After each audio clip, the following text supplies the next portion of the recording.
right, 6 minutes after 9 o'clock. Thank you for tuning in this beautiful Friday morning. And it's kind of beautiful in here, too. I'm surrounded by 4 beautiful women, Robin.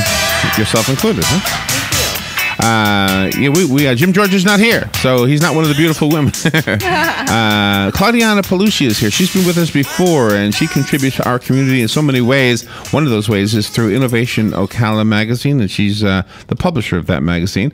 And as her guest, she has Tina Atha in the studio. Tina, am I saying your name right, Tina? Atha. Atha, thank you. You are the CE Partner of Connections, is that right? What is CE? CEP Partner Connections. CEP Partner Connections. Okay, we'll get it right. And then Cindy Graham just came in. Good morning, Cindy. It says here, tried to write down what you said. The Parent Family Community Engagement Manager? Yes. And you'll explain what that is. And ladies, the microphone, yeah, there you go. Just kind of speak in the one that's whatever's closest to you, and I'll do my part on this end. Well, good morning to all of you, Klodiana. I guess you're kind of going to be the sit-in host in place of Jim today, huh? How you doing? Yes. Good morning. It's really nice to see you. You too. You too.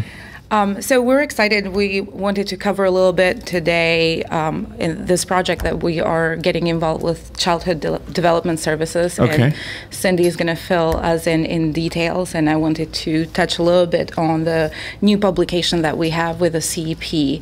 Okay. So it's a communication tool for the Chamber and Economic Partnership. Okay. So that's a magazine of the Chamber. Yes. Okay. I didn't realize that. Tina and I are both publishers of this magazine. Okay. We'll figure it. We'll get it all straight in 25 minutes, right? We'll figure it out. Exactly. How long has child development been around? I've heard that for a long time. It's been 50 years. 50? 50, yeah. Wow, so those children could be older than me by now, huh? The original children, or at least as old. So, and is there a mission statement we can connect to childhood development? No? I threw you a curve, didn't I? Childhood Development Services has so many programs that I could not exactly explain in details, but I know they serve 42 counties, wow. and they help children around. That's pretty much the whole state, right? How many counties do we have in Florida? I'm not exactly it's sure. It's got to be almost the whole state, right? 60-some counties. Oh, 60-something? Yeah. Okay. Yeah. So one of the programs that I was typically interested on helping out is the Head Start program, because it's so important, poor families, right. Low-income families, their children to have the opportunity to learn how to read and get ready before they actually start kindergarten and school. Yeah, and it's probably something most parents do, but not all, right? And some kids maybe don't have parents or whatever. So or they can't afford to go to a right program. So how do the parents find out about the program? How do you guys find out about them? Well, I've heard about them because they have been in the community for a long time.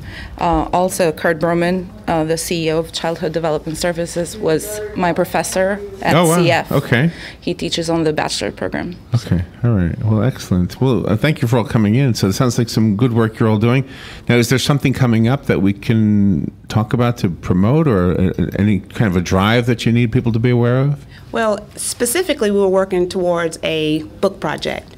And Boynton Head Start program is developing a library, an on-site library at the Boynton Head Start Center. Childhood Development Services, 1,348 children. Is that your phone? Oh, that's your phone? Okay. What's pretty ringer. Pretty ringtone. 1,348 children in 6 counties. Marion County is just one of the locations that we're trying to establish a book program at the Boynton Head Start Center, which serves about over 100 3 to 5-year-old children. And we know early math skills and early reading skills are important for low-income families. Right. Oh, it's so important. The one statement I love is that we learn to read, and after that we read to learn. Yes. So it's kind of like we're on our own, or at least we have the ability to be on our own, at least as far as some of the things we learn. So what age group do you need books for? We need books for, right now, 3 to 5-year-olds, as we're establishing a library at the Boynton Head Start Center. Okay, we might be able to chip in on this, because we speak to authors all the time. Typically, they're not children's authors, but we do have our share of them. So. And what we're doing is trying to establish an on-site library, but at the end of the year, the children are able to establish their own home library at home. The books go home with the children. Oh, that's nice. And many children don't have access to the public libraries and things that's in their community, because in that particular community, there is no public library. So they would have to catch a bus if they didn't have transportation to get there. And where is the Boynton Head Start program located?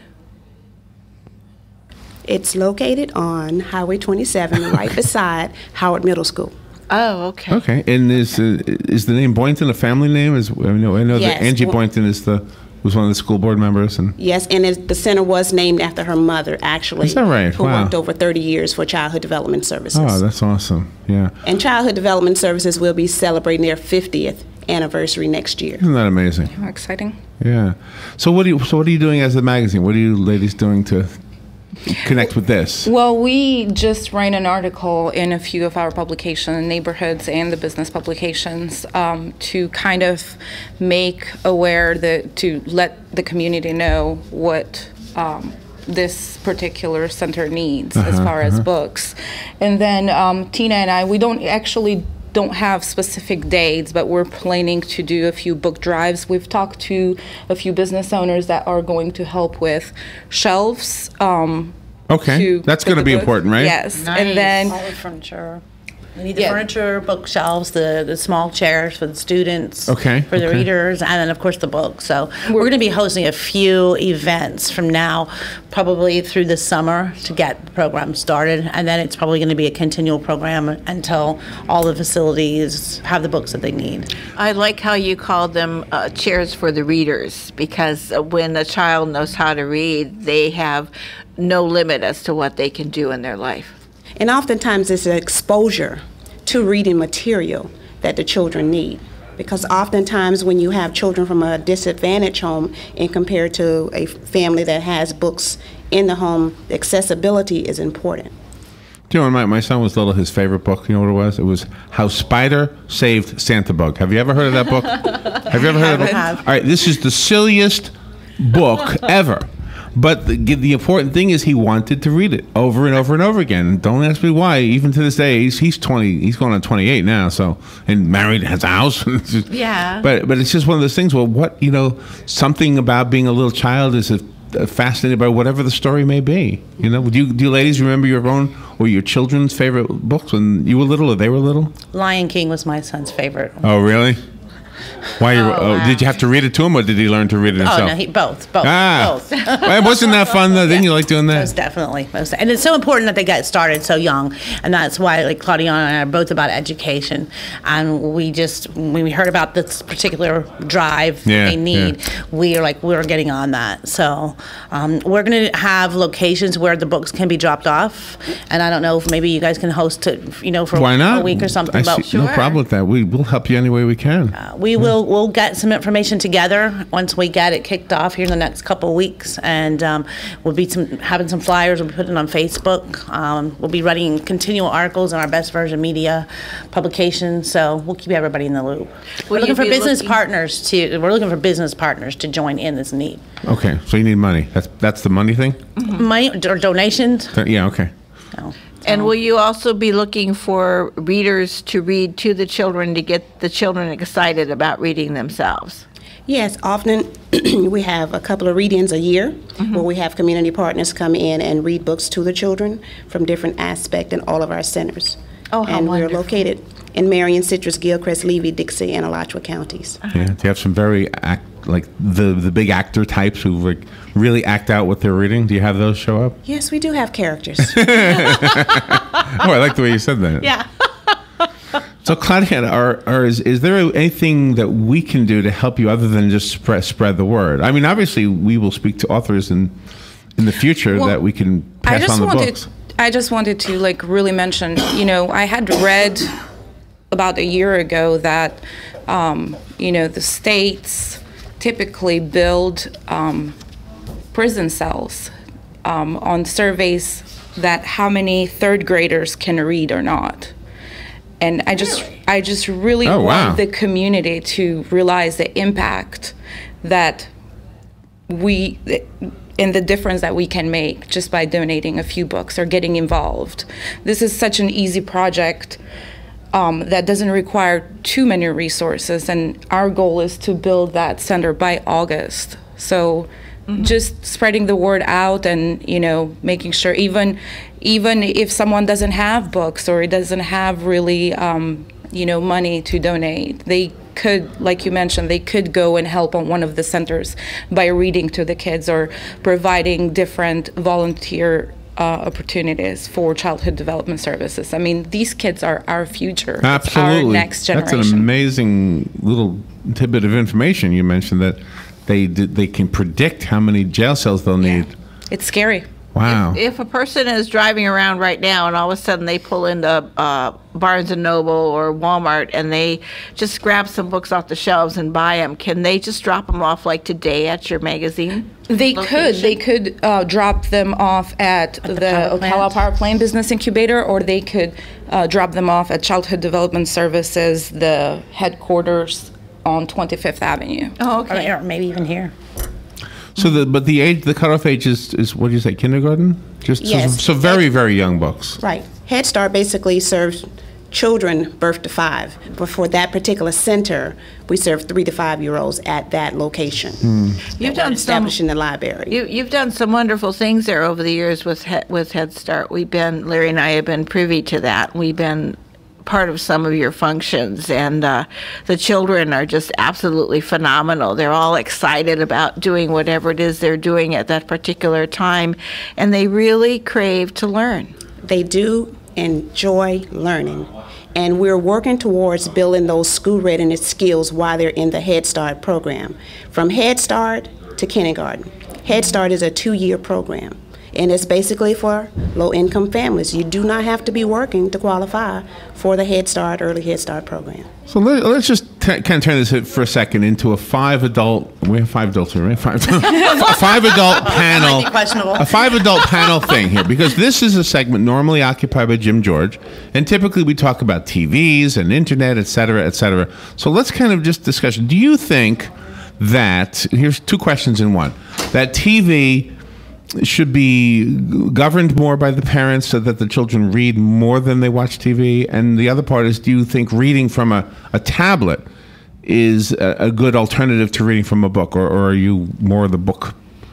What are your thoughts on that? There's no really hard, fast answer to this. I mean, I'm the type of person that I still like the feeling of having a hard copy book and read it. Well, that's good to know. Just because I don't know, I feel like I get distracted if I'm on a tablet. Then I go on my email or Facebook. So these distractions probably, even that they're amazing how the technology has evolved, I don't think it's necessarily all positive, especially for the kids. Instead of reading a book, now they play Xbox or TV. Or watch TV. So do you think that, and that was my first part of the question, do you think we should, I don't know, I wouldn't want a law. I think we can do better than laws. I think we can just say, you know what, let's just think about this and become responsible ourselves without having the government tell us we can and cannot do something.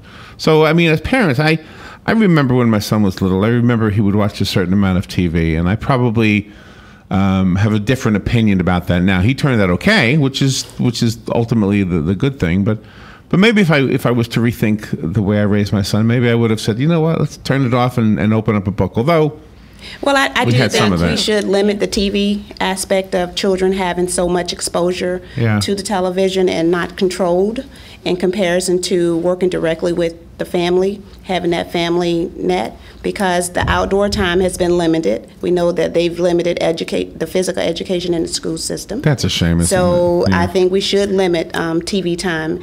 And the second part of your question, as far as the tablets and the book, whichever one works for that child, that particular child, because it's different. That's a good answer, One child may prefer a hardback book, where the other child is still reading the same material on a tablet. Yeah. So as long as they're reading. That's as long as they're reading and they have exposure to language and words, that would be beneficial to the child for those cognitive skills. Yeah, that's a good point. Yeah. But I can tell you, as a former 4-H leader for several years, part of my program was that the children would have to do their research, and they would have to put it on a poster board to convey what they read.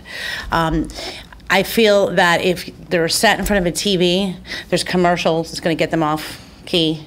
There's other things going on. They can't take the television with them when they're, going for their family ride, to the zoo. Yes, they can take the tablet, but I'm an advocate for limiting the TV altogether, not just for reading purposes, but just to increase their physical activity, like you were saying. But we had a pretty strict rule in my house about the limitations on televisions, and still do. Matter of fact, last night we couldn't find the remotes. No remote could be found in the house, so that's a good. I think that's a good problem. That was intentional, or? Yeah, we're not TV watchers, so okay. And it goes back to my childhood where you read. You didn't just read for your homework, and you read. That was something that. And language is also built just by having that communication back and forth with the family, just having family time. Yes, I think you're absolutely right. Yeah, I remember the opposition to Harry Potter's books. Not his books, but the Harry Potter books, because of the fact that it deals with wizardry, and there was this whole movement to don't expose our children to wizardry.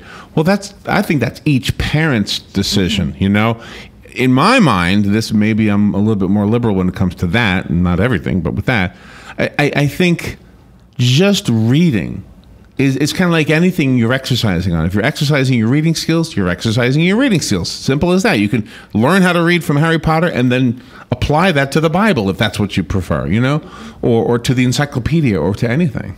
I think it goes further than that. You're exercising your brain by reading, exactly. just exercising the reading. So. But if we don't start the children young reading, they're not going to be able to Google up on their tablets and be able to read their information. So it goes back to the program. Let's get these children reading at a young age.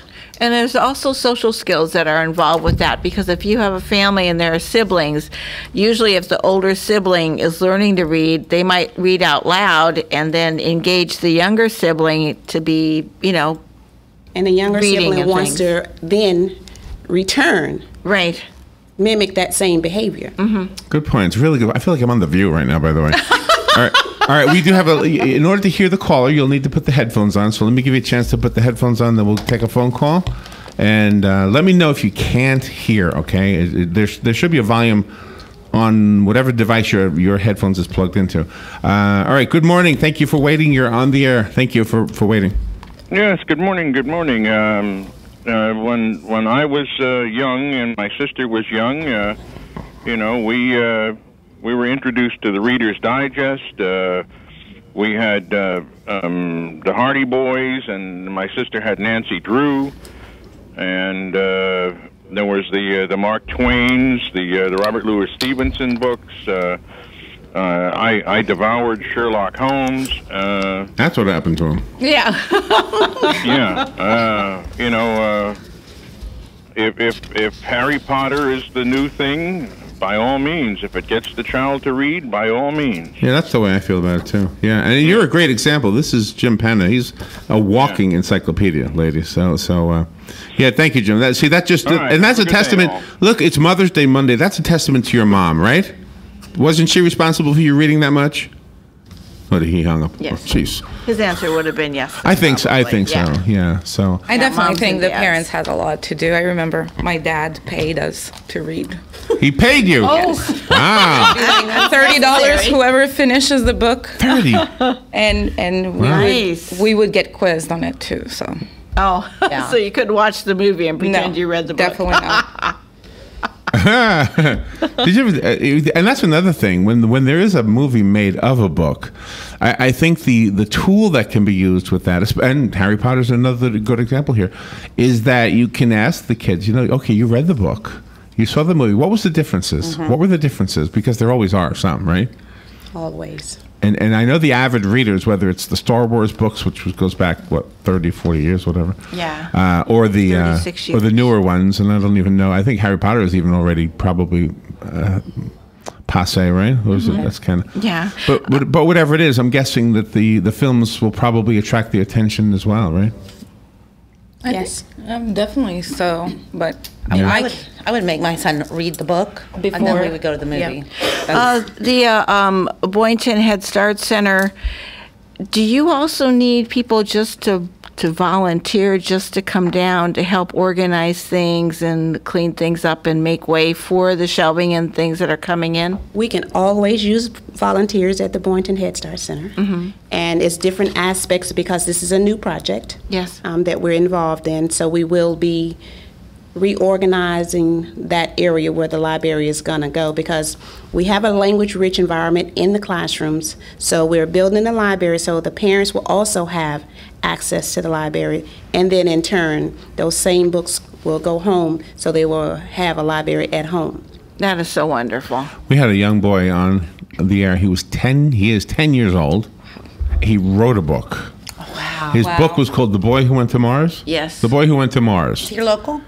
No, No. I think he was in California. Yeah. But I bet you we have some local. Tonight, Robin and I are going to be at the Student Media Festival, and some of those young people made films. You know, they might be short, but they made film. And in order to make a film, guess what? You got to write a story, Definitely. right? So Yeah, definitely. I would like to feature a story from a young child's perspective on reading. yeah. And in fact, one of the assignments that they give the children is to create a book trailer. So it's like a movie trailer, but it's based on a book that they are reading or have read. Yeah. So we want to help you. Obviously, we are in support of this. I can't imagine anybody not being in support of this. So you need, on your wish list, you need books, you need shelves, you need some money for some things, right? We need posters on the walls. Yes. Do you have a poster maybe- ready? Do you have one already made, or that we can come get? No, we can have a graphic artist Oh, you need a graphic artist to design a poster for us. Okay. We can take care of that. Oh, you got one. Oh, nice. You got one in mind. Good job. Well, and again, if I could just invite you to be in touch with us all the time about this, let us know. You know, and I think the work that Klodiana is doing, and all the magazines, really, you are a great avenue from an idea being only in the person to being out there into the public. Definitely, and I have an amazing partner. Tina is just great, so I cannot do it by myself if I didn't have Tina. Happy early birthday, Klodiana. Oh, thank you. And that shows the camaraderie that exists between the three of you ladies also, because you can't get anything done unless you can articulate, and reading is part of the way that you articulate to each other to be movers. Correct. How many of you are mothers? All of you? All? I'm not. You're not? No. You will be soon, Claudia. Nobody is as pretty as you and stays without being a mom. It's just part of nature. Not biological, sure. But you have a mom. So anyway, happy Mother's Day, ladies. And I think, Thank you. know, the caller, Jim, we knew his mom. His mom has passed away, but we knew her. She was a smart lady, an active lady in the community. Obviously, we never knew Jim's dad. I think he passed away before we knew him. But I'm guessing both parents probably had a role in him being encouraged to read. And so it's a good job that you ladies are doing. And Klodiana, thank you. Thank you for bringing us a great show. Thank you so much. I also want to thank Jim George with American Cable Services. Yeah. He's amazing for giving us this spot. And thank you, Larry and Robin. And thank you to Tina and Cindy. Thank you. Absolutely. Klodiana Palushi, Tina Atha, and Cindy Graham. Thank you, ladies. We need to move forward. And what do we have? We have Fox News coming up. And after Fox News, Horse Sense with the Equine Alliance of Marion County. This is The Source, WOCA Ocala.